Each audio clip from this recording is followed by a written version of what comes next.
Welcome, alle Kinderlach, Tayere, precious children from all over the world. Welcome for our Pre-Shavuos program. Let's begin with Torah Tziva Lanu Moshe Meirasha Kehilas Yaakov.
Torah Tziva Lanu Moshe Meirasha Kehilas Yaakov.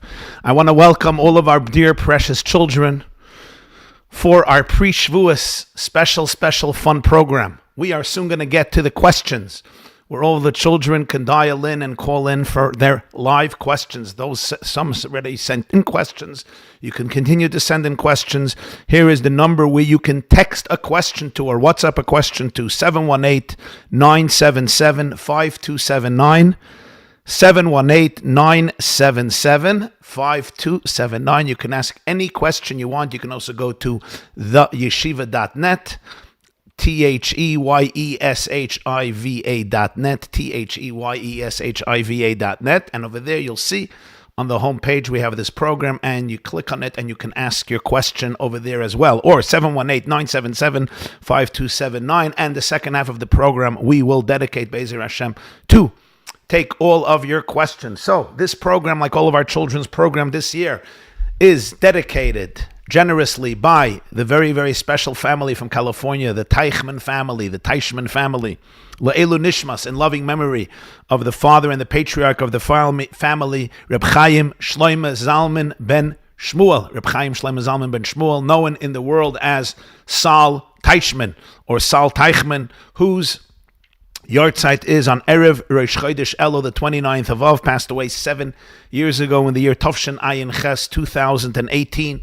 A great philanthropist, a Baal Chesed, a Baal Tzedakah, somebody who founded many Jewish institutions and gave tremendous amounts of tzedakah to help individuals and organizations in need, and was also one of the founders of one of the great schools of America, the Amek Hebrew Academy, the Teichman Family Torah Center in the Valley in California and Los Angeles. And Reb Chaim Shloime Zalman was one of the founders, and his family dedicates this program in his honor and his loving memory. I feel very privileged to be able to have this program right before the giving of the Torah, because the Medrash tells a story that when Hashem was about to give the Torah to the Jewish people, he asked them who are going to be the guarantors that the Jewish people are going to celebrate and learn and observe all of the Torah and the mitzvahs. Who are going to be the guarantors? And the Jewish people offered many different guarantors, the elders and the prophets and others, and Hashem did not rely on them. Finally, the Medrash says when they said, Banenu, Arevim Ba'adenu, Banenu, Ervim Ba'adenu, our children will be the guarantors, Hashem said, now I can give you the Torah. So as we meet before Matan Torah with the guarantors, those who guarantee the continuation of Torah, the love of Torah, the life of Torah, the beauty of Torah, the depth of Torah to the next generation are the children. So how special is it, Hinei Matei v'Manoyim, that we could come together? I want to begin with a story. And this is a story about the Baal Shem Tov, and I'm telling a story about the Baal Shem Tov especially because the yahrzeit of the Baal Shem Tov, passed away on Shavuos. The Baal Shem Tov's name was Yisrael, Rabbi Yisrael Baal Shem Tov. And it's known that it said, some of the great Rebbe Tzaddikim said, that, when somebody is not feeling well or they're in a faint, one of the things you do is you whisper their name into their ear. And it revives them sometimes. Shmuel, Yankel, Dvoire, Chaye, Sprinze, Motel, whatever the name is. When the time of the Baal Shem Tov, the Jewish people were in a faint spiritually. They were like not feeling well. There was a deep sadness among the Jewish people. A lot of people were let down. The Golus was very long. There were a lot of problems. There was suffering. There was challenges. And the Jewish people needed a revival. And Hashem whispered the name of the Jewish people into our ear. How did he do that? By sending to the world the soul, the great holy neshama of the Baal Shem Tov, whose name is Yisrael. So his name is the name of the Jewish people. So his existence, his birth was like the whispering of Hashem, our name, Yisrael, into the Jewish neshama. And he woke up the Jewish people. He ignited that inner soul, that inner life. In the long galus, he started to give the Jewish people a taste of the energy of the Geula, a little bit of the light of the Geula the Baal Shem Tov took from the time of Mashiach, and he planted it already in his generation and throughout our generations to prepare us for Mashiach, to give the Jewish people already a taste of what redemption looks like, of what Geula looks like, of what Menucha, what serenity looks like, what real joy, what real simcha looks like, what real love, living with an open heart looks like. That's the great legacy, the great teachings of the Baal Shem Tov. I want to tell you a beautiful story about the Baal Shem Tov. The Baal Shem Tov was born on the 18th day of Elul, Chai Elul, a few days before Rosh Hashanah, in the year Nachas. In the Hebrew calendar, it's Hey Alofim Tov Nun Ches. It's called Nachas, which means pleasure. Nachas is Noyach. Nachas, Menucha, means serenity, calmness, tranquility, right? That's what Nachas means. And he was born in that year. In the English calendar, it was 1698. The Baal Shem Tov passed away on Shavuos of the year Tov Kuf Chaf. Tov Kuf Chaf Shavuos, which would be 1760. So the Baal Shem Tov lived for 62 years, from 1698 till 1760. So his yahrzeit is Shavuos. So it's very appropriate to tell a story about the Baal Shem Tov. One of the greatest students of the Baal Shem Tov was a man named Reb Ze'ev Wolf Kitzes. They call him Reb Wolf Kitzes. His last name was called Kitzes. I guess he came from a town called Kitzes. And his first name was Wolf, or Ze'ev Wolf Kitzes. He was a student of the Baal Shem Tov. There's different stories about him on the Baal Shem Tov. And he would also escort the Baal Shem Tov on a lot of his journeys. And he knew that sometimes he didn't understand things. Things looked a little strange. But he trusted that the Baal Shem Tov knew what he was doing and the Baal Shem Tov knew what he was saying. Anyway, once the Baal Shem Tov needed to raise funds for a Jew who was in very difficult situation. And the Baal Shem Tov asked Reb Ze'ev Wolf Kitzes to go with him on the journey. And they went, and they came to a town, and the Baal Shem Tov went to the home of a Jew who lived in that town. It was a small town, and the Jew was he was a poor Jew. He was poor, and the Baal Shem Tov was welcomed by him. He was very happy to see the Baal Shem Tov. And the Baal Shem Tov told him that I need from you tzedakah. I need from you a dedication, a contribution of 18 ruble for a very, very important cause of charity, a very important cause of tzedakah. Now, 18 ruble doesn't sound a lot, but for this Jew, it was an enormous amount of money. It would be like going into a poor person who doesn't have, food for supper and asking him for $18,000. Like, it's a lot of money. It's a lot of money. And the Baal Shem Tov asked him for 18 ruble, which for him was a big fund, was a lot of money. He didn't have the money, but he knew who the Baal Shem Tov was. He heard about the Baal Shem Tov. And therefore, he decided that he's going to give the money to the Baal Shem Tov. And what did he do? He had a cow. He had a cow that he owned. And he decided that he's going to sell the cow, but it still wasn't enough. So he's going to sell a piece of furniture in his house. And when he sold both of these things, he managed to get 18 ruble, and he gave it to the Baal Shem Tov. Reb Wolf Kitzes could not understand what's happening. From all people, why would the Baal Shem Tov pick on this poor Jew and take away from him his cow and his piece of furniture that he had in his house? Like, What are you doing? There's other people you can go collect money for, even if it's important, right? It was so strange. But he did not say a word.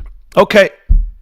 A few days pass, and it was time for this man to pay his rent. He didn't own his house. He was renting his home from somebody. It was a small little home. In those days, people had very, very small homes. I once went with a class for my son. We went to the Amish. We went to Pennsylvania to see how they lived in a city like 200 years ago, how people lived. It was like a town that's still left intact. And it was interesting to go into a home. I think the home had basically one bedroom, and it was like one big bed. And they said 10 people would sleep on that bed. They wouldn't sleep in the length. They would sleep in the width. And they were so tight, so they would warm each other up in the winter, right? It was amazing. It's hard for us to believe. Anyway, this was a small home, and he had to pay rent. And a few days later came the time to pay rent. And he didn't have the money. The last money that he got for his cow and his furniture, he gave to the Baal Shem Tov. So the landlord, who wasn't Jewish, said, out, you can't be here. And he threw him out of the house. He gave him a few days, take your family, take everything, and leave the house, go somewhere else. No, he's not going to sleep in the street with his kids, and he realized he has no future in this town. So what did he do? He decided that he's going to move somewhere else. He's going to try to find his mazel somewhere else in another place. So he went to another town, and he decides to rent. There was a paritz there, an overlord, like the mayor of the city, the person in charge of the town. And he decided to rent to him a very, very small hut that was very, very cheap rent. And he sold some more things that he could sell. He found some things to sell, and he bought another cow. The cow would be able to give milk, so he would be able to drink milk and give his family milk and also sell some milk. And this gave him a little parnasa, a little livelihood, and he could pay the rent for his new little hut in this new town. Okay, some time passes, months pass by, and the paritz, the governor, the mayor of the city, also had a cow, and his cow fell ill. His cow was sick. We're soon going to learn about cows and milk. When a cow is sick, the milk is not good, the milk is not healthy, and the cow can't give milk. So basically, the paritz who would drink every day the milk of the cow, he couldn't drink his cow's milk because his cow was sick. One of his servants knew that there was a Jew who was living in the town who had a cow and he would sell milk. So he right away went and he purchased milk from him for his master, for the paritz. He brings it home, and the paritz, the governor, tastes the milk. And he tells his servant, wow, this is incredible milk. This is such delicious milk. I never tasted such geschmacke milk. He didn't say it in Yiddish. I never tasted such, he's probably said it in Polish. I never tasted such delicious milk. I want you to go to the owner of this cow and tell him that if I will be his only customer, I will pay him huge amounts of money for the milk. I don't want him to distribute his milk to anybody else. I want all the milk that comes from this cow to go only to me. He could take for himself and his family, but no customers. I'm the only customer, and I will pay him more than all the customers pay him, and he's going to have only one person, so he won't have to go and find and sell and schlep and go here and go there. I'll pay for everything. Wow. The man comes back to the Jew and he gives him this offer. The Jew was amazing. He was astounded, right? What a blessing. First of all, he has a guaranteed customer every day. Second of all, he doesn't have to schlep. He doesn't have to stay a whole day. He doesn't have to look for customers. Doesn't have to go to anybody's house. It's incredible. And the man was paying him more than everybody else put together. So this really, really helped his life and elevated his income. He was now making much more money. And every single day, he brought all the milk. You milk a cow at least twice a day usually. Sometimes 3 times a day. But all the milk, he would milk the cow and he would bring it to the house of this paritz who loved the quality of this milk and the cheese and the butter and the yogurt and whatever they made from this milk. He started to meet the Jew and he took a liking to him. He started to schmooze with him because he would come every single day, maybe even twice a day, to bring the milk. And the paritz met him and he started to schmooze with him. And he started to ask him advice. He liked his seichel. And he ran a lot of businesses. He had a lot of things going on in his town and in nearby towns. So he started to consult him about everything. He really appreciated him. He loved his brain. He loved his wisdom. He loved his heart. And he started to appoint him for different roles, for different missions, which he would pay him for.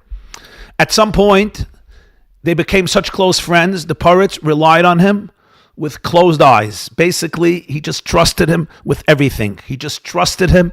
He loved his way of doing things. He loved his advice. He loved his wisdom.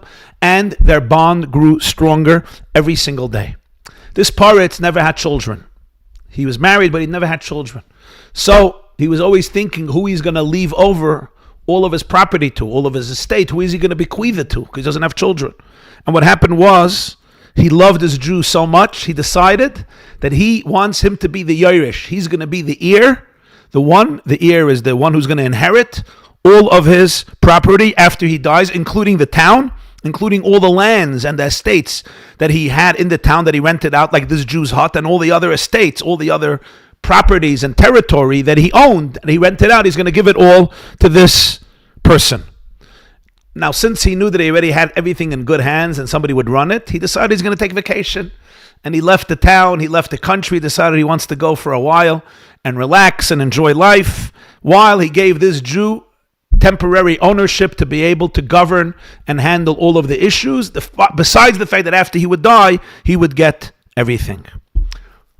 Years pass, and the Baal Shem Tov sends Reb Wolf Kitzes one day to this town. He wants him to raise money for Jews who were in prison. There were Jews who were in prison in Eastern Europe, and the Baal Shem Tov would raise tzedakah for them to get them out. Big mitzvah of Pidyon Shvuyim. And he sent Reb Wolf Kitzes to raise money. It was a lot of money the Baal Shem Tov needed, 300 ruble. Earlier we spoke about 18 ruble, but now the Baal Shem Tov needed 300 ruble. So the Baal Shem Tov asked him to go around to Jews who were affluent and collect the money from them. Anyway, Reb Wolf Kitzes comes to this town, and he meets the Rav of the town. And the Rav of the town is dressed up in festive clothes. And Reb Wolf Kitzes tells him why he's there. And he asks the Rav, why are you dressed up? It's a regular day. And he says, today we are going to meet somebody very, very special. He said, who are you going to meet? He said, I'm taking a delegation from the city, from the Jewish leaders of the city. And there's a Jew who recently became the owner of this entire region. He inherited it from a Paritz. It's a crazy story. And he became the owner, and he's very, very wealthy. And we're going to go visit him today and greet him. And he's a very, very good person. And you know what, Reb Wolf? I think you should come with us. You should come with us. He's a Jew. And I'm sure he's going to be very happy to give for this cause of the Baal Shem Tov. And maybe you can get a lot of money from him to be able to cover the debt that the Baal Shem Tov needs. Reb Wolf Kitzes says, okay, the Baal Shem Tov sent him here. Of course, he's going to go. And he goes with the Rav and the delegation to the town. And this Jew, who we know who he is, right? He inherited the entire estate from the Paritz. He sees all these Jews and he greets them. But he takes this look at Reb Wolf Kitzes and he can't take his eyes off it. You know, sometimes you see somebody and you're just like staring at them, and he's just staring at them. And he's looking at him and looking at him. There's something strange. And after a few minutes, he takes Reb Wolf Kitzes aside and he says, do you remember me? And he says, no, how would I remember you? He says, you don't remember me? We've met a number of years ago. Do you remember? And Reb Wolf Kitzes says, no, I don't remember you. And the Jew says, why are you here? And he says, the Baal Shem Tov sent me. I need 300 ruble to raise for poor people. And without asking questions, the Jew takes out 300 ruble and he gives it to Reb Wolf Kitzes. And he says, go bring this back to the Baal Shem Tov and thank the Baal Shem Tov for what he did for me. Who are you? Who are you? Who are you? You don't remember me? No. And he reminds him who he is. He is that Jew that the Baal Shem Tov once came to see him. And the Baal Shem Tov asked him for 18 ruble.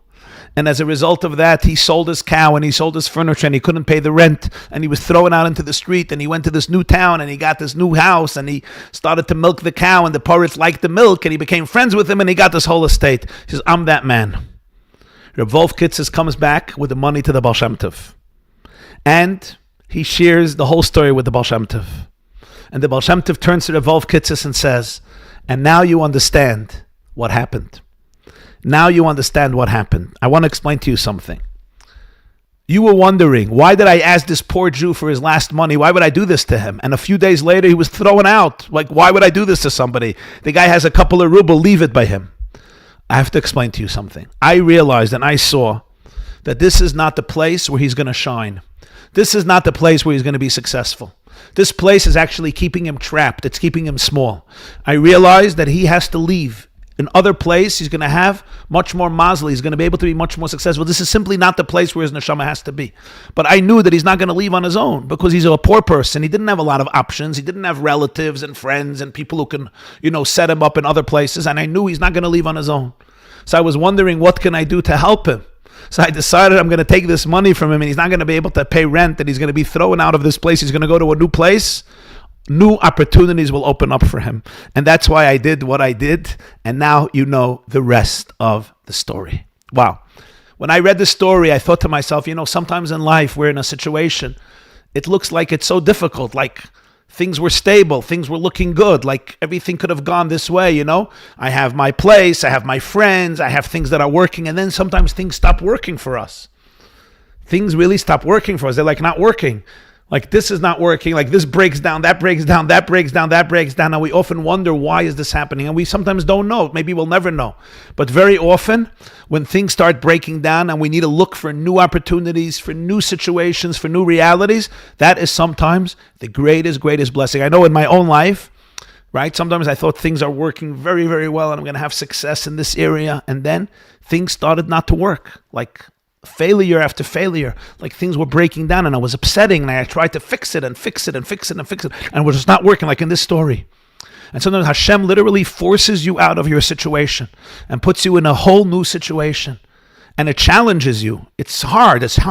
Like this Jew, he had to start all over again. But as he started all over again, new things opened up that he couldn't have imagined. Before that, he was just a very, very poor person and he had very little success. And now new things opened it up. So Kinderlach, why am I saying this to you? Sometimes in life, not everything is comfortable.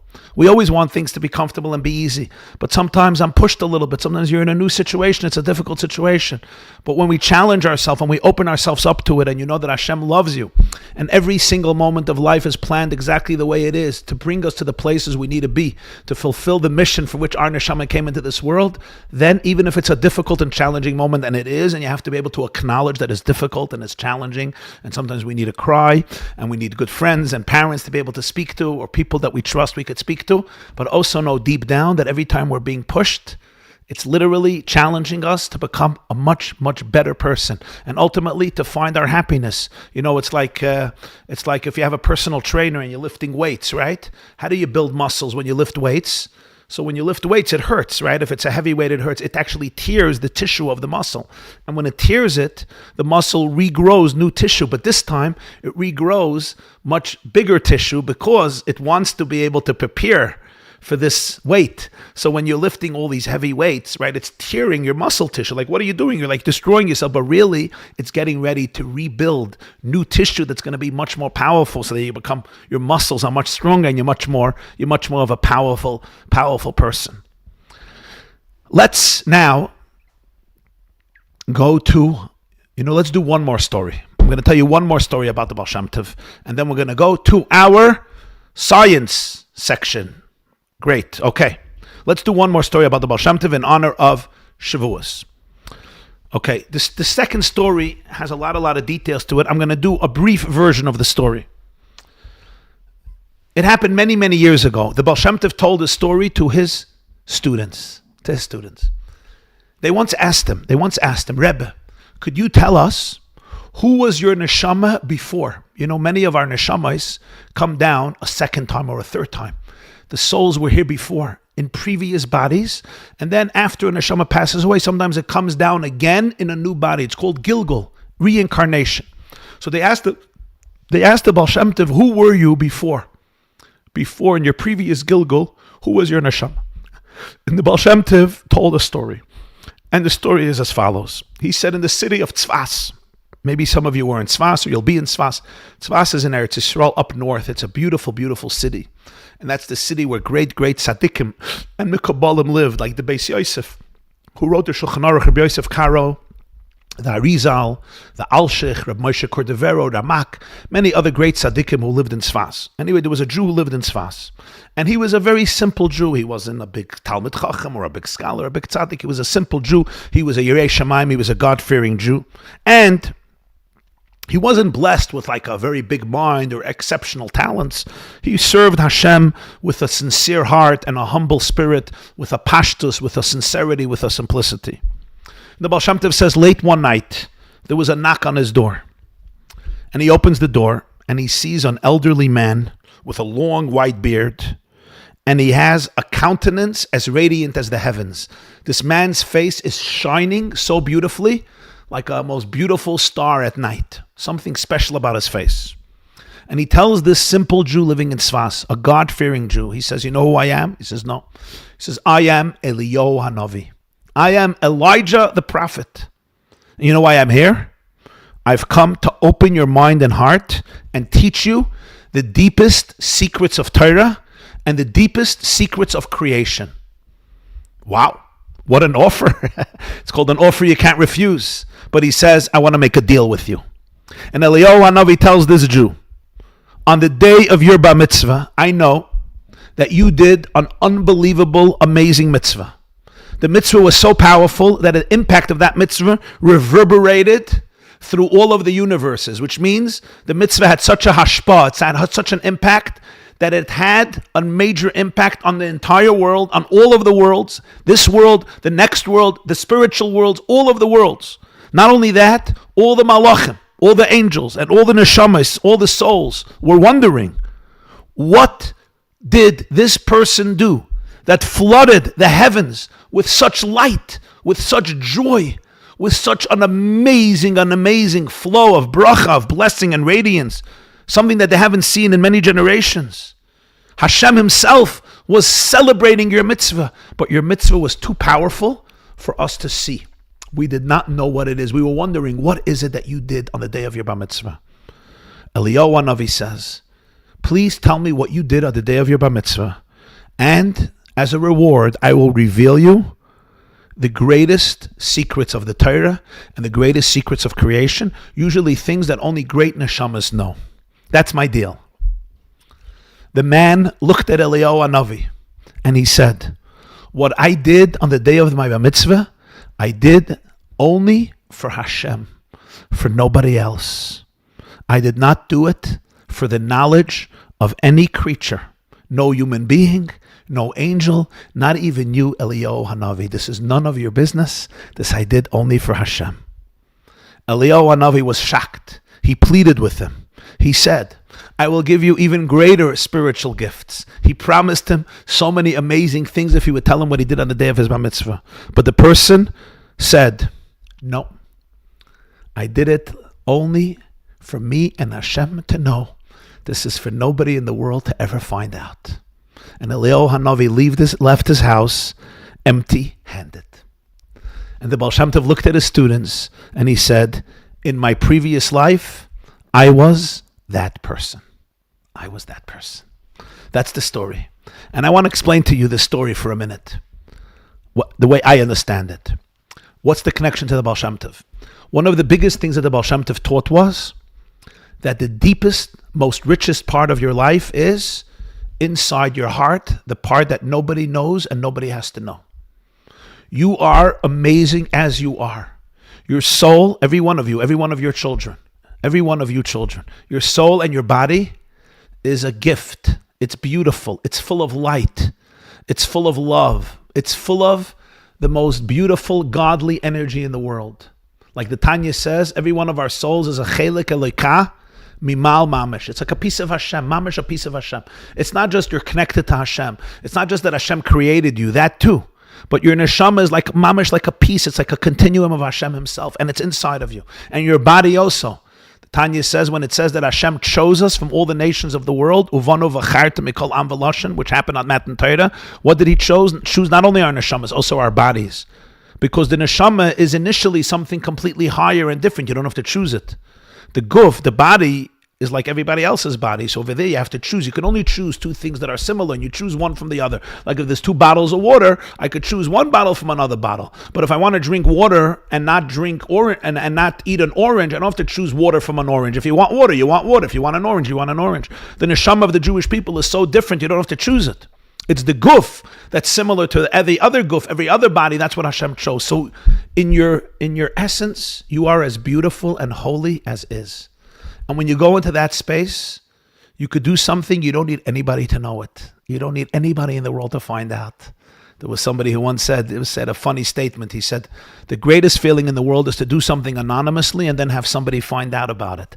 But really, when you go to your deepest place, you don't need anybody to find out. It's actually a distraction if somebody finds out, because you don't need anybody's validation. Only Hashem. Hashem knows what you did. He knows who you are, and you know who you are.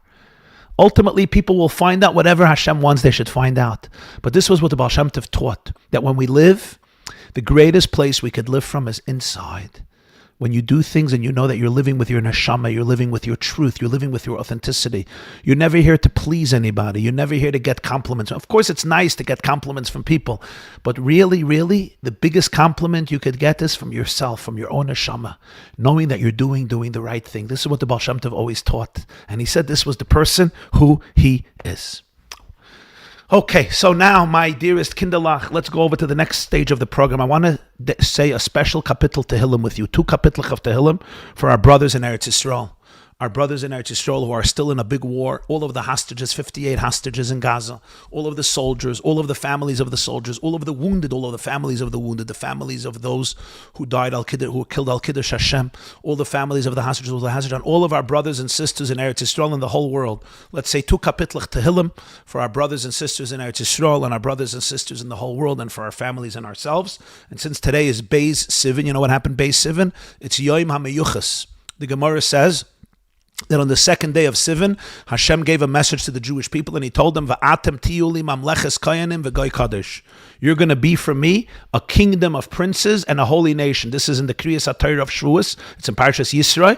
On Rosh Chodesh Sivan, they came to Har Sinai, Midbar Sinai, and we all rested against the mountain, near the mountain, like one person with one heart. And today, on the second day of Sivan, Hashem told Moshe to tell the Jewish people, you are going to be forever a kingdom of princes and a holy nation. Mamleches kayanim v'goy kadosh. Forever.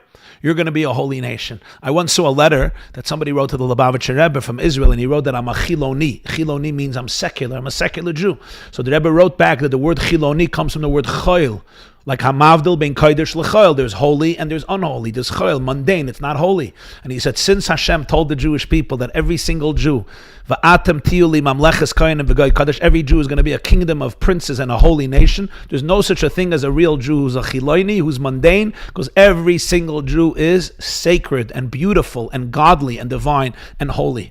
So, on this special day, let's say 2 kapitels Tehillim. You have it here in the Hebrew and you have it here in the English. Please say along with me. You have it here on the screens, or you could open up a Tehillim Kapitel Yud Beis, which is today's, there are those who say the Tehillim every month. They say every day a few chapters and they finish every month 150 chapters. So today, Beis, Sivan, we say from Yud till Yud Zayin, through Yud Zayin. So we say also these 2 kapitels, Yud Beis and Yud Gimel. And I want you always to understand the Tehillim you're saying, so I put it also in English. So if you go to the screen, whether on the yeshiva.net or YouTube, wherever you're listening, you see it on the screen. Okay, let's say together.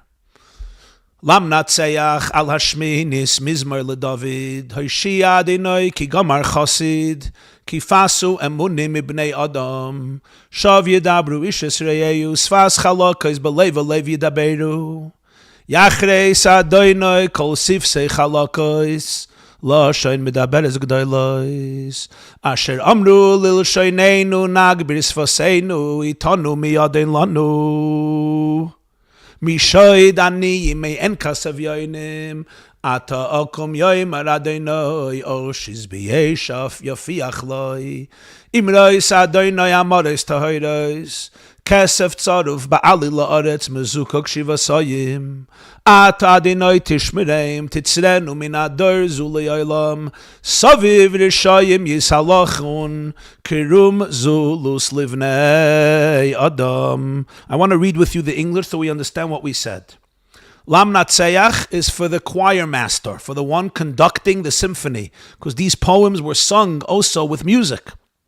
For the conductor on the Shminis, on the 8th day, or connected to the 8th day, Mizmor LeDavid, it's a song for David. And he says, Hashem, help me. You know why? Ki gamar chassid. It's so hard to find in the world a chassid, a pious, kind person. Sometimes you look at the world, there's so much corruption. Hashem, I need your help. You know why? He says, Kifasu emunah b'nei adam. The loyal ones have vanished. Sometimes you look around and you're looking for loyal people, for real people, for honest people, and you don't find them. So realize that David HaMelech also dealt with that. And that's why he turns to Hashem and he says, I know you're here for me. And then he starts speaking about the lies that exist in the world, because it's important to know what type of lies we could sometimes come across when we grow up, and sometimes even inside of ourselves. These things exist, and we have to always ask Hashem's help to be able to remain pure with clean energy and a pure heart. So he starts saying, people speak lies to each other. Shavir dabru ish esreyu. People lie to each other. Their speech is smooth, but they talk with a double heart. Like they speak smooth words, like it sounds nice. But v'leiv, they have two hearts. They say one thing and they mean another thing. What an expression. They speak with two hearts. V'leiv, they don't speak with one heart. People are not always honest. And he says, let Hashem cut down all the lips that are flattering. They say nice things, but they really don't mean well. Tongues that speak with arrogance, because they said that we will use our tongues to prevail. With our lips, we own our life. Who can master us? They don't believe that there's a master. They don't believe that they have to be loyal to somebody. With their lips, they think they could control everything. This is what David HaMelech says. And you know what? Because of the groans of the plundered, poor, and needy, they steal from the needy. I will now act, says Hashem. I will give help, Hashem says. And David HaMelech says, the words of Hashem are pure words. They're not lies. They're not dishonest. They're silver, purged in an earthen crucible, refined sevenfold. When you take silver, it's so beautiful. When you take silver, it gets dirty. It's dirty. It's from the earth. So you have to put it in a crucible in fire and you refine it. And then all the dirt leaves and the silver remains refined. So he says Hashem's words are pure words. It's silver that's purified. It's purged, kesef tzaruf, in an earthen crucible. And it's refined sevenfold times, which means when you find Hashem's words, they're pure, they're beautiful. And our words can be those words, but they have to be refined. Sometimes in life we get refined in a crucible, so our words become pure words. And he says, you, Hashem, will guard them. Guard each of them from this generation where you have this corruption. Because the wicked people roam on every side. And they are sometimes exalted by people. People sometimes pick up liars. Like they get honor. So therefore, Hashem, make sure you help me. This is Tehillim Yud Beis. Now let's do Tehillim Yud Gimel. Lam natseyach mizmor leDavid. Ad ono Adonai tishkacheni netzach. Ad ono tastir es panecha mimeni. Ad ono oshis eitzes benavshi. Yogan belevavi. Yoimam ad ana yarum oivi aloi. Habita aneni Adonai Elohai irei enai panishan amaves. Pen yoimar oiva yecholtiv. Tzara yagilu ki yemoid. Vani bechazdecha vatachti yagili bibishuasecha. Ashira l'Adonai ki gamal aloi. Let's do the English. For the leader, for the choir master. Again, a song for David. Hashem, how long are you going to forget me? Are you going to forget me forever? How long will you hide your face from me? How long will I have questions in my soul, grief in my heart all day? How long will my enemy have the upper hand? David HaMelech was a man who suffered a lot. And he's telling us sometimes we have pain in our life. We don't have to run away from our pain. We don't have to bury our pain. We don't have to repress our pain. We could talk to Hashem about our pain. He says, how long are you going to ignore me? How long are you going to forget me? How long are you going to hide your face from me? Look at me, Hashem. Look at me. I want you to look at me. Habita. And answer me. Restore the light to my eyes. I want my light, my eyes to have light. Lest I sleep the sleep of death. I want my eyes to light up before I'm taken. Lest my enemies say, I have overcome him. My foes exalt when I totter. I don't want my enemies to say, wow, we won over him. And when he falls, they're going to celebrate. I don't want that to happen. I trust in your kindness. Ani bechazdecha vatachti. My heart celebrates in your salvation. I know that you're going to help me and the world. I will sing to Hashem because he has been so good to me. That's what David HaMelech sings. May this prayer be answered. May we see complete victory. May we see complete redemption. And may the light return to every one of your eyes and every one of the eyes of our brothers and sisters and good people around the world. Tayere kindelach. Let's go on to the next part of our special program. And today in our science section, we are going to learn about cows and milk. And you know why we chose this, right? Shavuos is coming. And the custom by Jews on Shavuos is to eat milchiks, to eat dairy foods, whether to drink a coffee, to drink milk, to eat cheesecake, or to eat other foods that are made from milk, from dairy products, milk and cheese and yogurt and butter, and all the good, delicious foods that come from milk. Most of our milk comes from where? From a cow. It's the cows that produce milk. You know how many cows there are in the world? 1 billion cows, approximately. Maybe a little more today. There are like 7.5 billion people in the world, and there are like 1 billion cows in the world. And do you know that till a little while ago, till like 1850, like 150 years ago, a little more, every American family owned at least one cow. It was like everybody owned a cow. Today everybody has a computer. Not everybody, but most people have a computer. Everybody had a cow. That's how precious it was. So we're going to learn today, first of all, about cows. They're amazing animals. They're called behemoths, a behemoth, cattle. We have a cow, we have a bull. A bull is a male, and a cow is a female. Before it has a baby, it's called a heifer. That's why the para aduma is called a red cow, really a red heifer. And once it has a calf, once it has a baby, a male or a female, that's when it's called a cow. A mother is called a cow, a behemoth. And only a mother, a cow, can give milk. Just like by people, mothers nurse their babies, not fathers. So bulls don't give milk, but mother cows give milk. Now we know all milk that comes from a kosher animal is kosher. If it comes from a non-kosher animal, it's not kosher. That's why we have the halach of Chalav Yisrael, which means when a cow is being milked, we need supervision. We need somebody to supervise, to watch that it's being done from a cow which is kosher, because you can also get milk from a pig, right? Or from other mammals, mothers that nurse their babies, but it's not kosher milk. If it's milk that comes from a sheep, from a female sheep, from a female goat. I drank goat milk. You ever drank goat milk? You could drink goat milk. It's very geschmack. Or cow milk. Most of our milk comes from cow milk. We're going to learn about this because this is the milk and the cheese and the butter and the yogurt that probably you and your mothers and your fathers and your brothers and your sisters are going to use, or you used already, to bake the delicious, delicious cheesecake or whatever else you're going to make for Shavuos. Take a look at this video. Cows. There are 1 billion cows in the world. They live on every continent except Antarctica. Cows came to the United States in 1611 with the first settlers of Jamestown, and have been so useful since that up until 1850, every family owned at least one cow.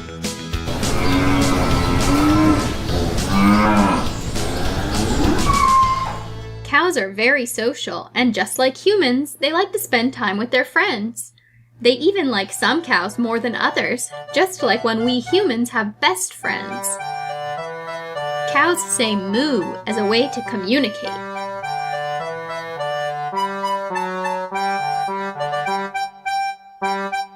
Cows weigh up to 1,600 pounds and have 32 teeth.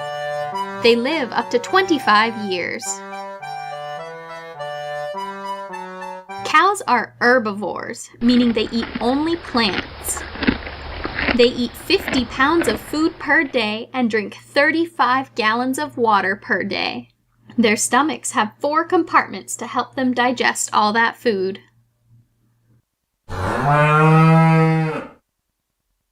Cows can walk upstairs, but their knees can't bend properly to walk back downstairs. Cows can run up to 35 miles per hour, and when they're in deep mud, they can actually run faster than a horse could when in mud. Cows' spots are like human fingerprints. No 2 cows have the same spot pattern. We get most of our milk from cows, and some of that milk is used to make other dairy products like butter, cheese, and cream. Cows are very friendly and gentle. They spend 8 hours per day sleeping and 8 hours per day eating. They have an excellent sense of smell and can smell things up to 6 miles away. They can hear things both lower and higher than human ears can hear.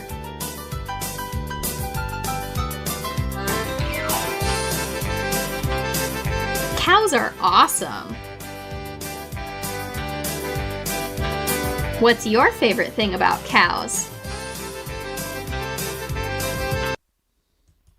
Wow. It's so special to learn about Hashem's world and every animal. And every animal has its own nature, and every animal has its own unique needs. And Hashem designed and created every animal in a perfect way that it should be able to survive and should be able to propagate, to be able to have children, a new generation, and to be able to help the world around it. Every animal contributes something to the world. Like, it's amazing. A cow eats grass, and from this grass, there's like this huge factory inside the cow that we're going to learn about. It eats grass, it eats hay. You saw how much it eats, right? Crazy amount, 50 pounds of food a day, more than 30 gallons of water a day. It has to eat and drink. You know, they're big. And moo! And it eats this grass. It loves it. And from this grass, it's like this huge factory. So many amazing things come out. First of all, we have milk. All the milk that comes from this. And then you have all the meat that comes from this. It's all from the same grass. And then so many other things that come from cows, like leather and many other things. Let's now learn about how cows make milk and how we get that milk. And what do we do with that milk? And what's the process of that milk? And just a sneak preview. As they eat this grass, all their food turns into blood. Now you know why cows are kosher. We just learned cows have 4 stomachs. They don't just eat the grass and it goes down into the stomach like we eat. They have 1 stomach, they bring it back up, it comes back to a 2nd stomach, back up, 3rd stomach, 4th stomach. That's what it means that a cow chews its cud. One of the 2 signs that an animal is kosher is it has split hooves on its feet, on its legs, which cows have. Also, it chews its cud, which means it doesn't have 1 stomach, it has a few stomachs. And it brings it back up and it chews it again and again and again. That's what allows it to digest it. And it becomes blood, and then it has a special section where the blood is converted into milk. It's a crazy miracle. Let's see about the cow making milk. Have you ever wondered how cows make milk? Welcome to Stelio.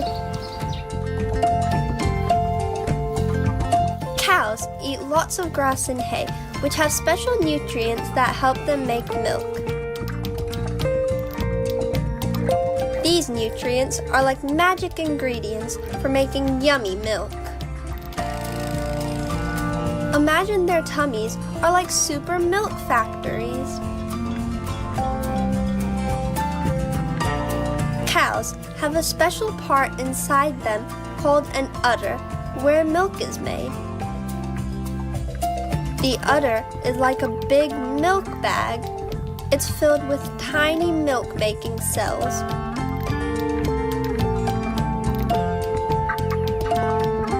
After the milk is made in the udder, it travels through tubes to the cow's teats.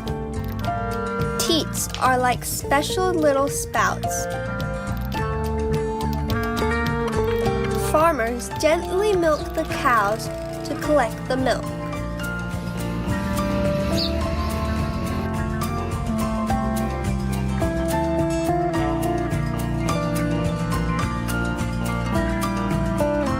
Cows need to be healthy and happy to make lots of milk.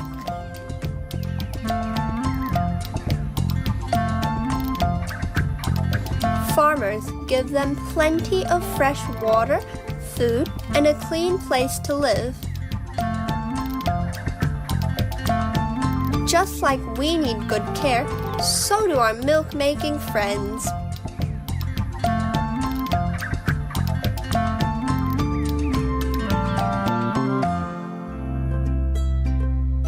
The collected milk is taken to a factory where it's cleaned and packaged.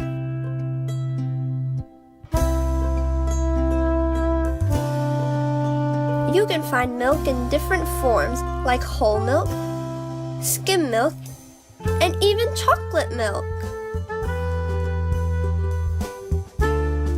Next time you enjoy a glass of milk, Remember the amazing journey it took to get there.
Is it warm?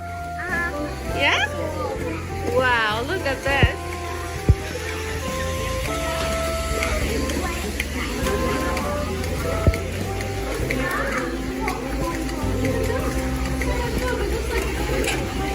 Is it warm still, huh? Wow. So we should get about 2 buckets of these guys. Wow.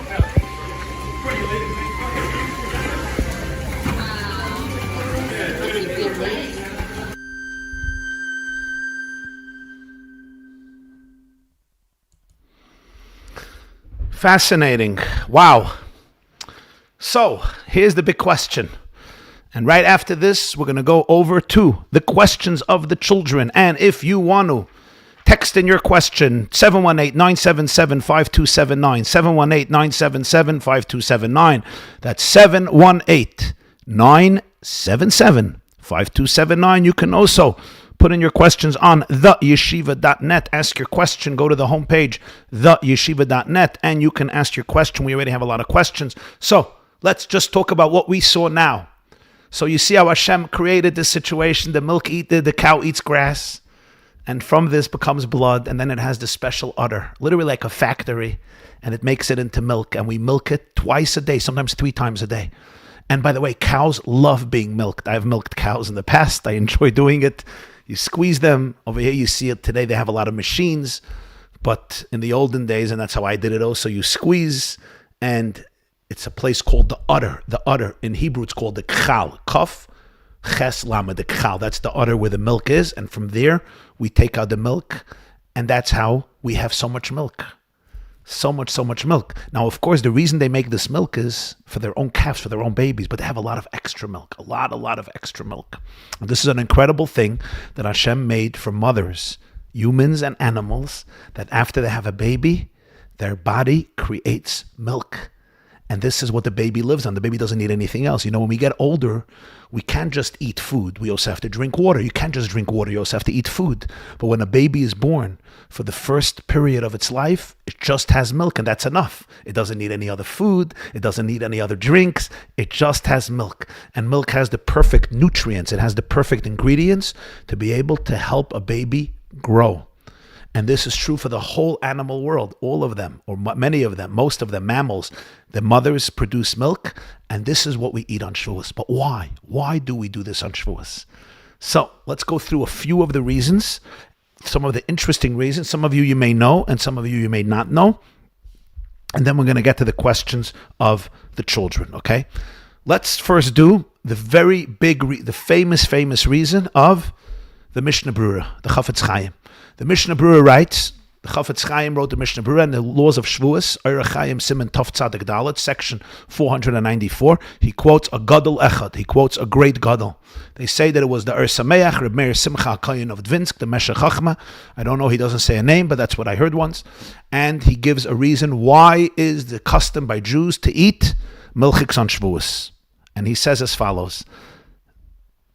When the Jewish people received the Torah on Shavuos, at that moment, they became obligated to do all the mitzvahs.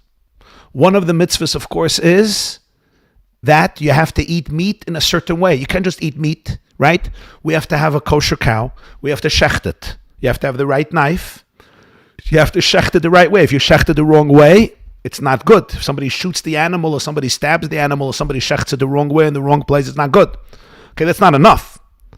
You have to take out all of the parts that you're not allowed to eat. This part's called chalev, different fats. It's called nikur. You have to pick out and extract and remove all those parts that you're not allowed to eat. Okay, it's not enough. It's still bloody. There's blood. We're not allowed to eat blood. So now we have to salt the meat because the salt takes out the blood. That's not enough. You have to now rinse it in water and keep it some time in the water so that all the blood is clean. But it's not enough. It's raw. It's all raw. You can't eat raw meat, or at least it's very hard to eat raw meat. So what do you have to do?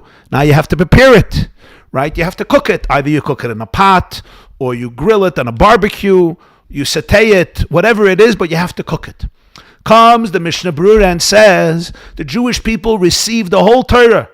Aseres HaDibros, they're Jewish. They're now obligated in Torah and mitzvahs. After Matan Torah, Tati, I want to eat.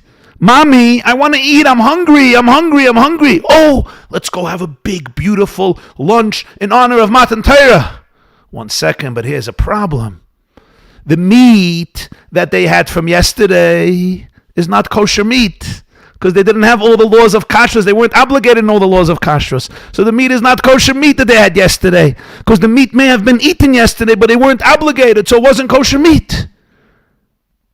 Also, the kalim, the meat vessels that they had in it the flavor. If you have a keli that somebody used for chazer or for treifa meat, I can't use that bowl. I can't use that pot because it has in the walls the flavor of the non-kosher meat. So what do we do now? So let's shecht new animals. So you have to shecht animals and you have to clean out the fat and you have to salt it and you have to rinse it and you have to cook it. The poor kids are going to be starving till then. That's going to take so long. So what do you do? Says the Mishnah Berurah, I'll tell you what they did. They said, you know what?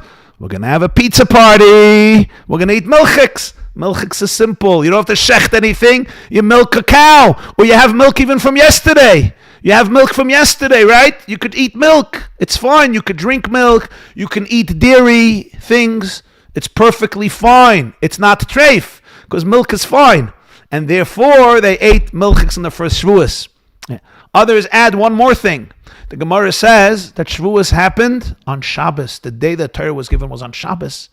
On Shabbos, you're not allowed to shecht. You're not allowed to slaughter an animal.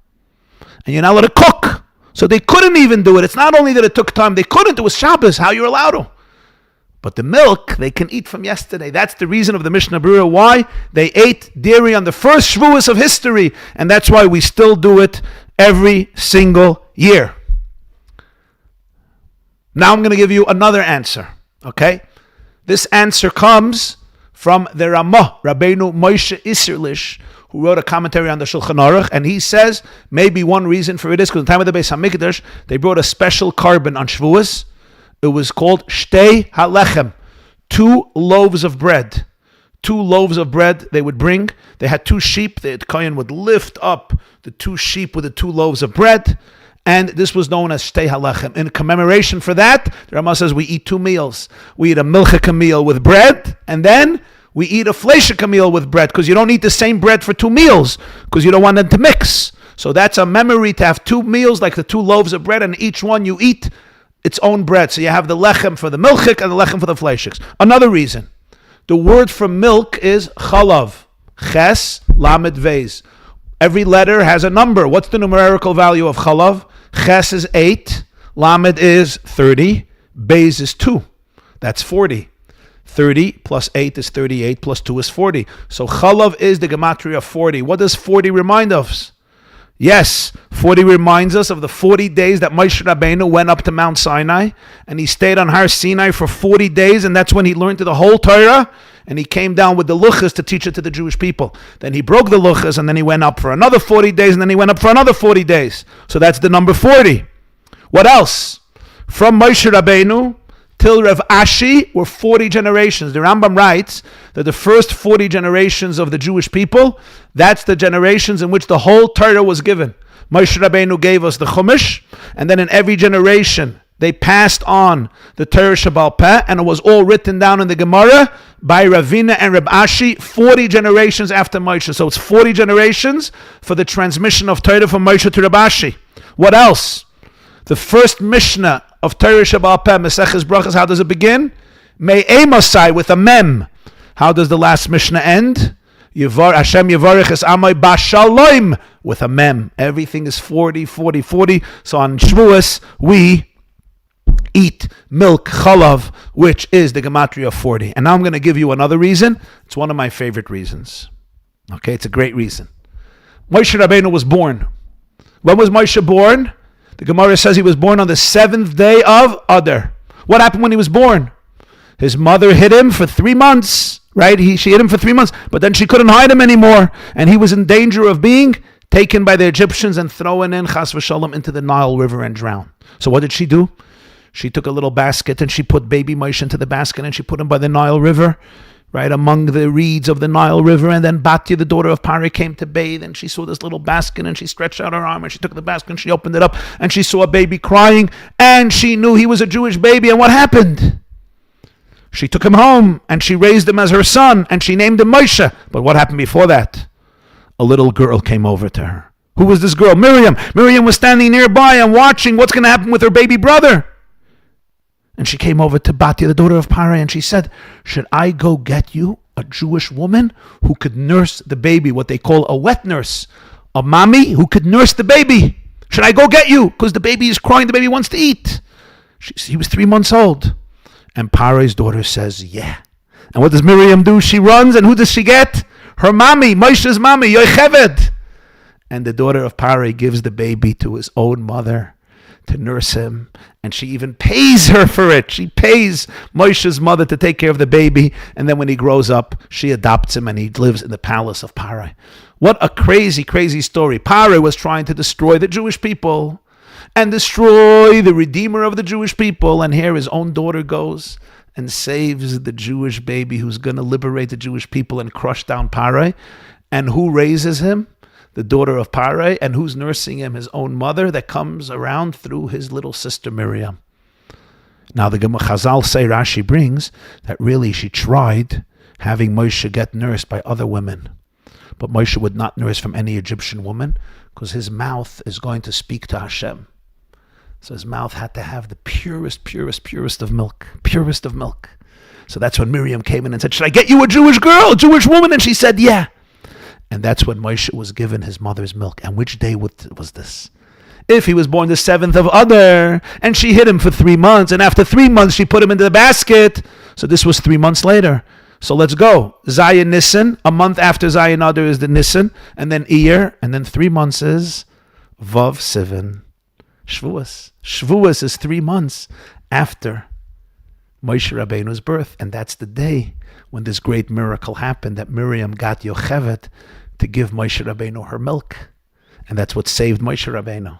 And that's what made us become a people. And that's why we came out of Mitzrayim. And that's why we got the Torah. So we commemorate that story by eating milk products every Shavuos to commemorate Moshe Rabbeinu nursing the milk from his mother. I'm going to leave you with one last answer. You know what I'm going to leave you with? I'm going to leave you with two last answers, then we go to the questions. Okay. You know that there's a halacha that we're not allowed to eat Eiver min achai, right? We're not allowed to eat, you're not allowed to take part of an animal that's alive and eat it. It's called Eiver min achai, okay? The Gemara says in the Tractate Pcheiros that even milk, you're really not allowed to eat, not allowed to drink, because it comes from a living animal. Eiver min achai comes from a living animal, so we're not allowed to drink milk. But the Torah says about Eretz Yisrael that it's Eretz Zavas Chalav Udvash. It's a land that flows with milk and honey. That means you're allowed to drink milk. So what's the day that the Jewish people were allowed to drink milk? On Shavuos. Because till Shavuos, they weren't allowed to drink it because it's Eiver Min HaChai. It's coming from a living animal. You're not allowed to have it. But on Shavuos, the day of Matan Torah, that's when it became permissible because that's the day they became Jews. And that's the day that they became permissible with drinking milk because the Torah says that Eretz Yisrael is a land that flows with milk and honey and is the Jewish land. So for sure, Jews are allowed to drink milk. So that's the day of Matan Torah. That Torah allowed Jews to drink milk. Now you're going to ask, how can Avraham Avinu feed his guests milk? The answer is because technically milk is not Eiver Min HaChai. It's not a limb from a living animal, right? It's just juice. So really, Sheva Mitzvahs B'nai Noach, they're not forbidden to eat milk. They're forbidden to take an organ from an animal, like meat from an animal or a limb from an animal when it's alive and eat it. But milk is a liquid that comes from an animal. But nonetheless, the Jewish people were forbidden also in that, because even the liquid that came from a living animal, they would not drink. So on Matan Torah, that's when they started to drink milk, because the Torah says that the land flows with milk and honey. One last final beautiful answer is as follows. How is milk made? The blood is changed into milk. What a miracle. You have blood, and the blood becomes milk. That's one of the reasons we eat milk products on Shavuos. What does blood represent? Blood represents your animal soul. The Torah says, Ki nefesh habasar bedamhi. Our soul is in our blood. Our blood keeps us alive. Your circulation of blood goes around and around and around and around. That's what keeps us alive. Our blood is our life force. It's our vitality. It's our passion. And that represents our nefesh habahamis, our animal soul. And that's what it's about. It's about living and surviving. That's what your blood does. And it's an amazing, amazing blessing, an amazing, amazing thing. What is milk? Milk is white. Milk is beautiful. Milk is clean. Milk is refined. And milk is the only food in the world that's created in order to give. The blood I have for myself, the milk that mothers create in their bodies, is to give to somebody else. Milk is about giving.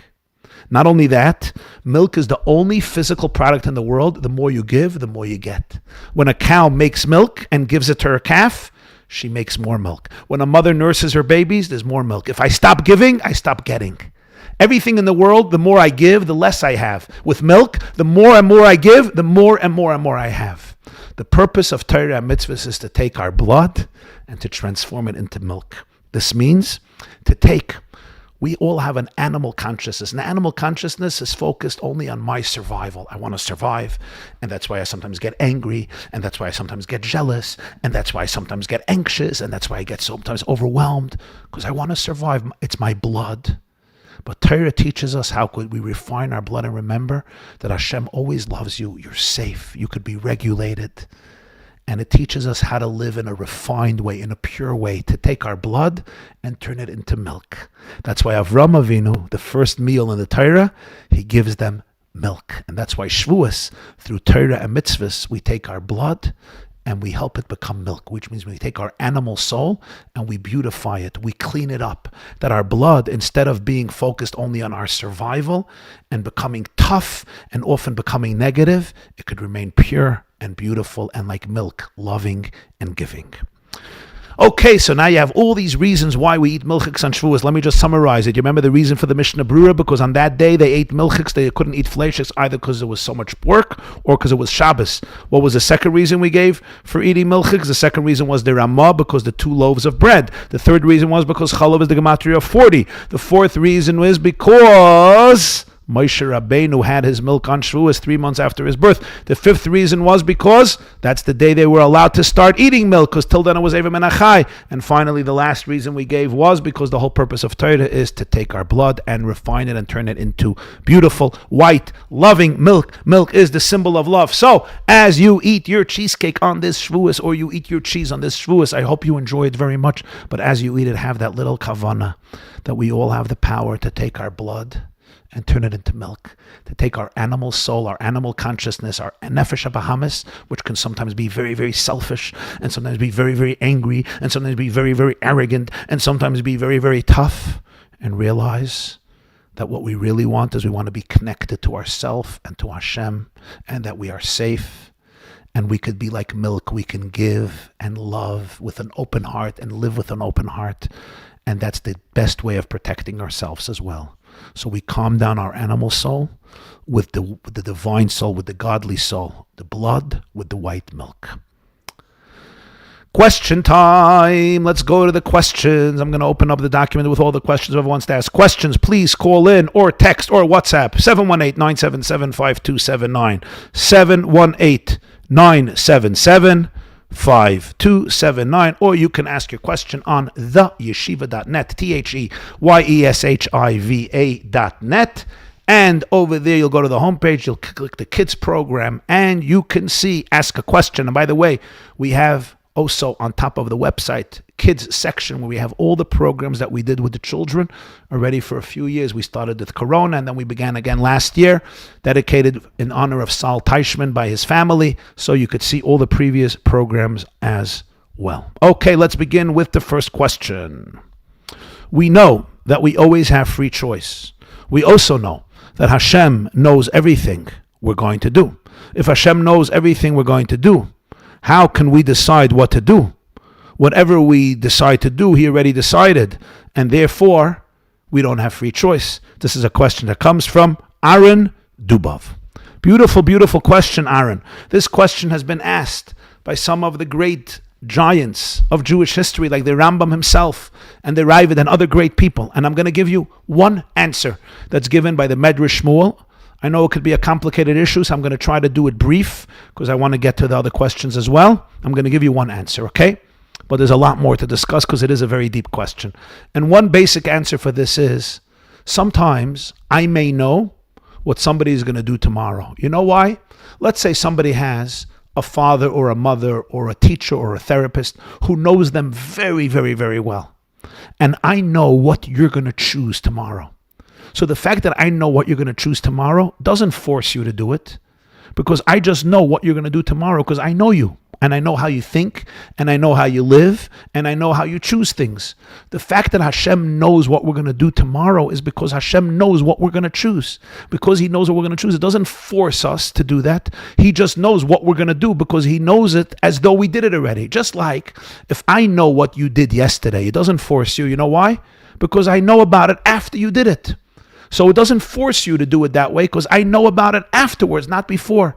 Hashem knows things before like we know them afterwards. But it's like you did it already. In Hashem's eyes, it's like you did it already. He knows what you're going to choose before you chose it. But you're not doing it because He's forcing you. You're doing it because of your choice. I'll put it a little differently. Hashem is beyond time. He created time. So the past, the present, and the future are one by Hashem. So when He looks at you, by Him, it's already like the time went by already. The future is already here today. So that way, He already knows what you did, as though you did it already, even though you didn't do it yet, because we're limited in time, but He's not limited in time. This is one answer for your amazing question. Another question. This is a question from a 7-year-old girl. My parents are divorced. I'm going to be for Shavuos with my father. I really want to be with my mother. How can my heart be happy in a place when I feel sad?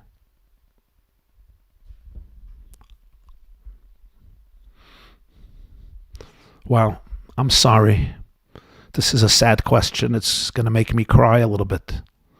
It's a sad question, and I'm sorry. I'm sorry that you feel you're going to have a sad Shavuos. Yes, it's such a good question. It's such an important question. So I'm going to suggest to you a few things, okay? Maybe talk with your mother about this. Like, what can you do to make it easier for you in your father's house so that you shouldn't have to be so sad? Speak to your mother. Ask your mother what she suggests. What could you do to make you happier in your father's house? Okay? Another thing, maybe speak to your mother about this. Maybe you could speak to your father about this. Maybe your father can do certain things in the house on Shavuos that would make you happier and less sad. So don't be embarrassed to talk to your mother about it, to talk to your father about it. And ask your mother what she thinks you can do. And ask her, maybe it's a good idea for you to talk to your father and speak to your father about what can be done in the house that would make it much, much happier for you. Speak to him and ask him. And maybe he'll be able to help out and you'll be able to help out. That's number one. Number two, maybe You could take some things that would make you have a little more fun. Maybe you could take some things from your mother's house that you would like. Maybe some treats, maybe some games, maybe some books that you like. And that could make you at least a little happier in your father's house. Another thing, speak to your mother.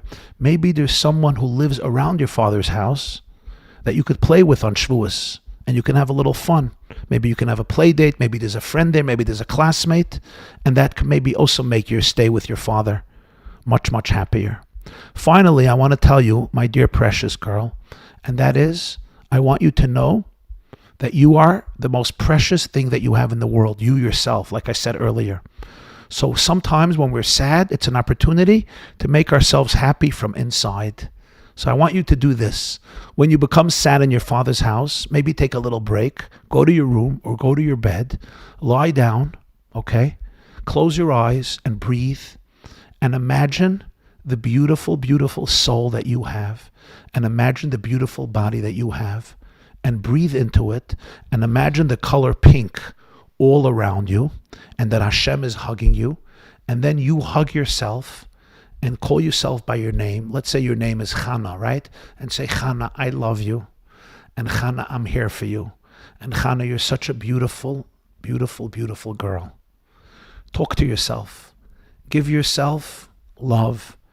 Take in Hashem's love to you and calm yourself down. And even if you're sad about certain things, but remember that the love that Hashem has to you and the love that you have to yourself is the most powerful thing in the world. So do that in the middle of the day as many times as you need. And have a beautiful, beautiful Yom Tov. And I'm sending you my love and blessings. And I hope you're going to have a much happier Yom Tov. I hope some of the parents are listening to this as well, because sometimes when parents go through these things, it is so, so important to think about the bigger picture and think about our children and never allow our personal stuff to get in the way. Wow, wow, wow. I wish every parent would hear this.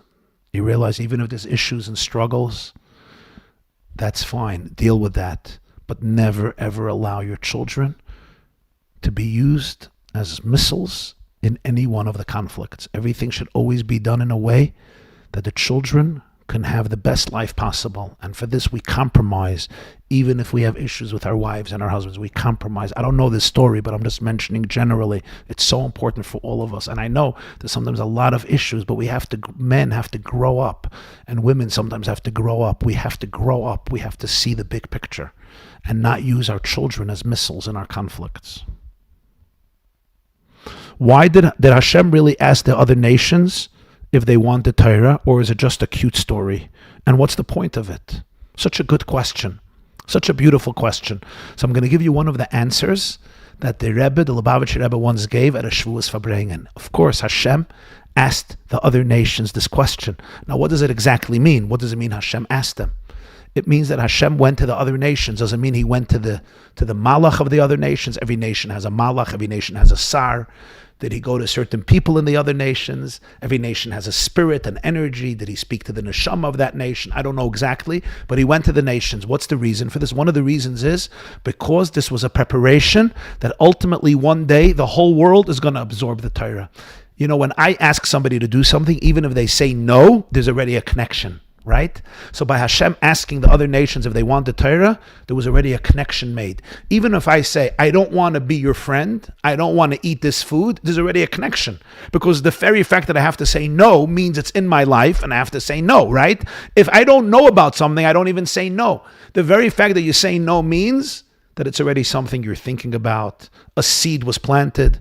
One day the Geula is going to come and the Torah is going to be something that the entire world accepts in their own way, because everybody's going to accept one God from the Torah. So already then, Hashem wanted to prepare for that. So he asked the nations if they want the Torah, and by saying no, they already created a connection with it. And one day that connection gets stronger, and with each generation, the connection gets stronger until Mashiach comes, when the connection is complete. How do I serve Hashem with meaning and joy? Sometimes it seems like I'm just going through the actions, and inside I feel so far from it. But deep down, I want to get closer to Hashem. How can I make my davening exciting? It feels so repetitive. Wow, that's a beautiful, beautiful question. Yeah, I also can use advice in that. I think a lot of us can use advice in that. I think the best thing we can do is before we daven or before we do a mitzvah, we should take a few minutes and really meditate a little bit, like really think about it, really stop, feel ourselves, and realize what we're about to do. I am about to go daven, which is an opportunity for me to get in touch with my deepest neshama.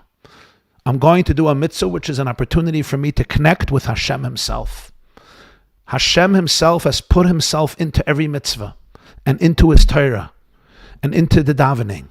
And when I daven or I learn Torah or I observe a mitzvah, I'm connecting with Hashem in his deepest, purest essence. Is there anything greater than that?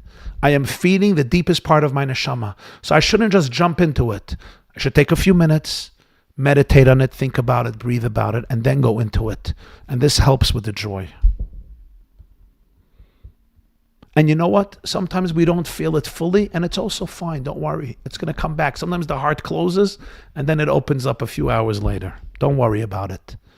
You know, sometimes we feel that if I'm not feeling perfect, like everything is ruined. It's not. Our heart goes through a lot of stages, you know. Sometimes I'm feeling a little down, but I could still be present and do the right thing as long as I understand what's happening and I see what's happening. And there's always an eye that can observe your emotions. Like if you're feeling down, there is a you that sees that you're feeling down, right? Like if I'm feeling sad or I'm feeling a little anxious, I know that I'm feeling anxious. So that means I am not my anxiety. I am watching my anxiety. Remember, that's a very powerful tool. You are not your anxiety. You are not your sadness. You're watching your sadness. So that means there's something in you that's above your sadness. It's a very powerful thing to remember. And the sadness comes and goes.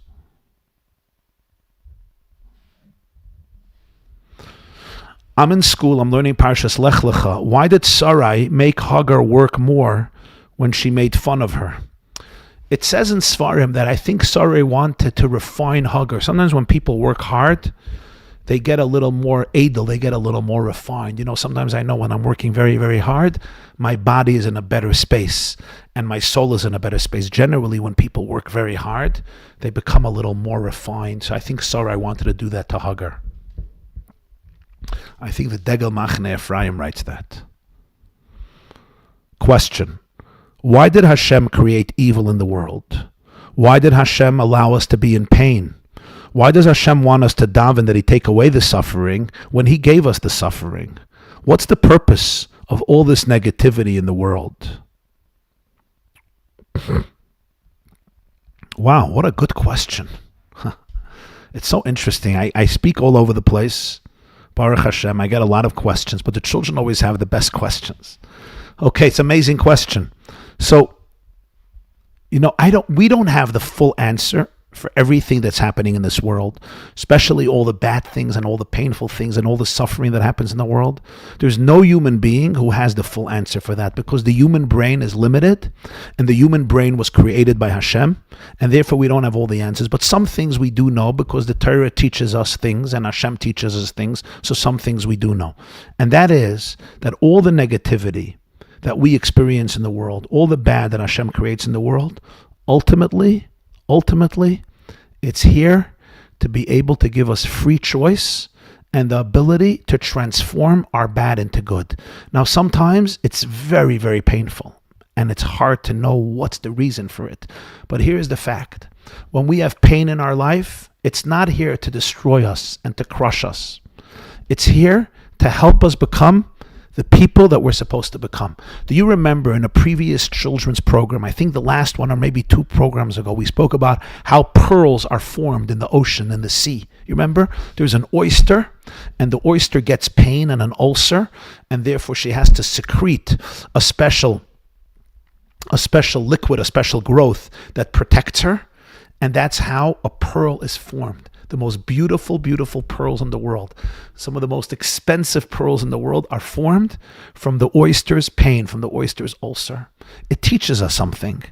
And that is when we have pain, we have an opportunity to go in deeper to ourselves, to become the person we're supposed to become. So you say, but who needs it all? It's a good question. I'm not Hashem. I don't know the answer, but I do know that whenever we feel suffering in ourselves or in our loved ones, it's not here to destroy us. And even if we don't know the exact reason, we need to get support. We need to be able to breathe into it. And then we need to be able to ask Hashem and daven to Hashem that we have the wisdom and the courage and the opportunity to be able to do with the pain what we have to do. So yes, he wants us to daven even though he gives us the pain, because the pain is not here just to stay. The pain is here to help us grow. The pain is here to give us choice. The pain is here to help us choose to trust. You see, when the soul is in heaven before we're born, we don't have to trust. We're one with Hashem. When we come down here and we feel separated, it's here that we need to be able to trust. And here we can choose our trust. We have choice. We can choose our trust. Like we spoke before, that everybody has choice. And that choice can only happen because there's darkness in the world, because there's negativity in the world, because there's bad. And I could choose every moment. Am I going to live with Hashem, or am I going to live with my ego? Am I going to live with my blood or with my milk? Am I going to live selfishly, or am I going to live with love? Am I going to live trusting Hashem in a regulated place, or am I just going to go crazy and be overwhelmed? These are my choices and your choices that we make every moment, including right now. Beautiful question. My name is Schneier Zalman. I am 5 years old. In Parshas Noach, did Noach have any helpers to build a teva? It's so big. There is no way he did it himself. What a brilliant question. And in fact, that's why it took him 120 years. Noach built a teva of 120 years. You know why? Because Hashem told him, Aseh lecha, do it yourself. So it took him 120 years. In fact, it's surprising. Maybe it should have even taken him longer. But now we understand why it took him 120 years, because he did it all by himself. And Rashi says that he did it basically to arouse the whole world to do tshuva, because they watched him do it. And they're like, what are you doing for 120 years? He did it himself. Amazing question. What is your favorite thing to listen to during long car rides? Oh, wow. My favorite thing to listen to during long car rides is... I sometimes love to listen to music, but the what I actually listen to a lot in long car rides is I listen to Farbrengens of my Rebbe, of the Lubavitcher Rebbe. The Rebbe became a Rebbe in 1950, Tafshin Yud, and they recorded almost all of his public talks. So there are thousands and thousands and thousands of hours of the Lubavitcher Rebbe's Farbrengens and Siches and Maimarim and talks, and they were amazing. And I was there at a lot of them, but not the early years before I was born. So I actually love listening to them. And actually a lot of my talks and my speeches and my shiurim are based on them. So that's what I do, among other things I listen to. Question coming from Esther Basya. I see girls on a daily basis, and they aren't so careful with their tznius. They also aren't careful with their use of words. How can I be friendly with them, but not get influenced by them? I want to be friendly with them, but I'm afraid not to be influenced by them. Wow, what a beautiful question, Esther. The answer to your question is that it's very, very important for you to know your boundaries. What I mean by that is, sometimes if I cannot be friends with somebody because I'm going to be influenced negatively, so maybe I have to be careful and choose who my friends are. Like sometimes I need boundaries, right? For example, if I have a cold and I'm going to go outside without a coat, it's not good. I have to stay in a warm place because I have a cold. I'm very sensitive. I get colds very fast. So if I go out to a cold place and I'm not dressed, I get a cold. Sometimes it's also true spiritually. If we go into a cold place and we're not dressed warmly, it can affect us. So you have to know where you belong and where you don't belong, with whom you should be friends and with whom you shouldn't be maybe best friends. That's number one. Number two, unless you know how to dress up with a warm coat, which means if you could find more strength in yourself and know that you're going to be friends with these girls, but instead of being influenced by them, you want to influence them, then that's amazing. That's amazing.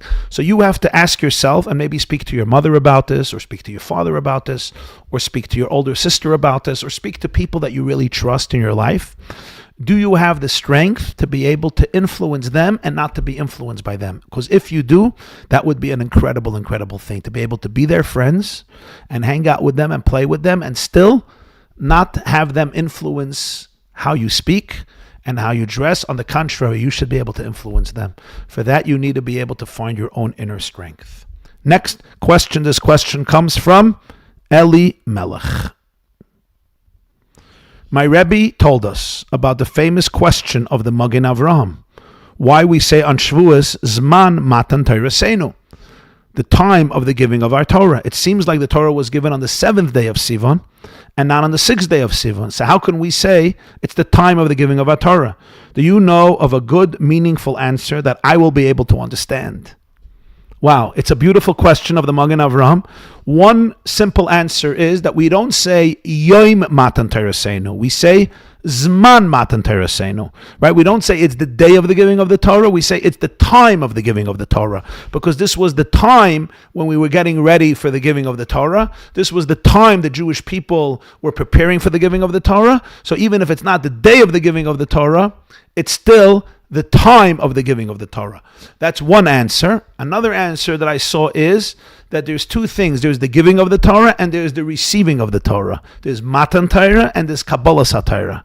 On the 6th day of Sivan, Hashem was ready to give the Torah. It's the time that He gives the Torah. And then the Jewish people, to receive the Torah, wanted an extra day to be able to receive the Torah. And there are other answers given to this beautiful question of the Magen Avraham. Okay, let's see more questions here. Beautiful, beautiful questions.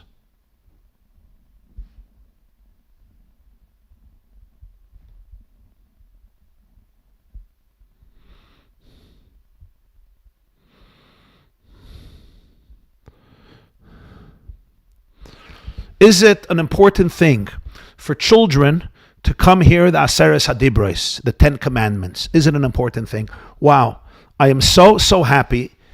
I'm so happy to address this. So I want to tell you something. I want to tell you something very special. I grew up by the Rebbe, and every year, or almost every year before Shavuos, he would always suggest and ask that we should try that every single Jewish child in the whole world should come listen to the 10 Commandments of the Aseres HaDibros on the first day of Shavuos. And I'll tell you why. The Medrash says that Hashem said that if even one Jew was missing by Matan Torah, He would not give the Torah. Every Jew had to be there for the Torah to be given, because every single Jewish soul is an indispensable note, is necessary and vital for the giving of the Torah to the entire Jewish people. And the Medrash also says that Hashem says that every Shavuos, when we read the Aseres HaDibros in Shul, when we read the Torah in Shul, it's like Hashem giving the Torah again.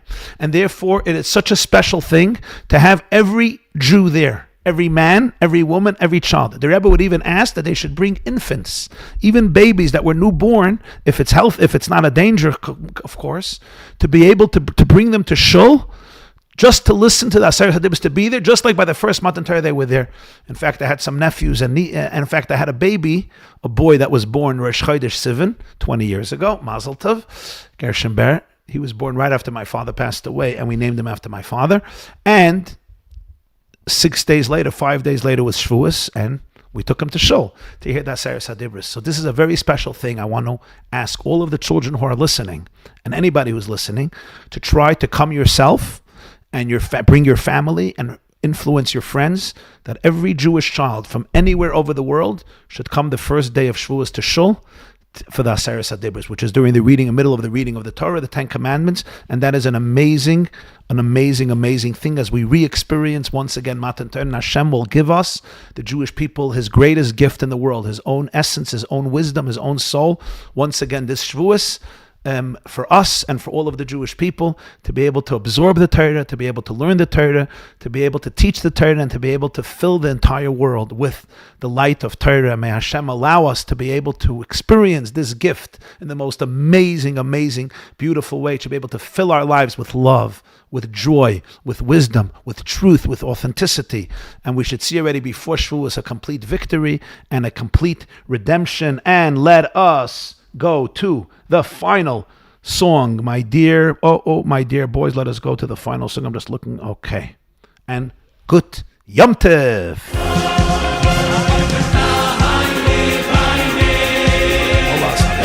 Simcha u'bepini.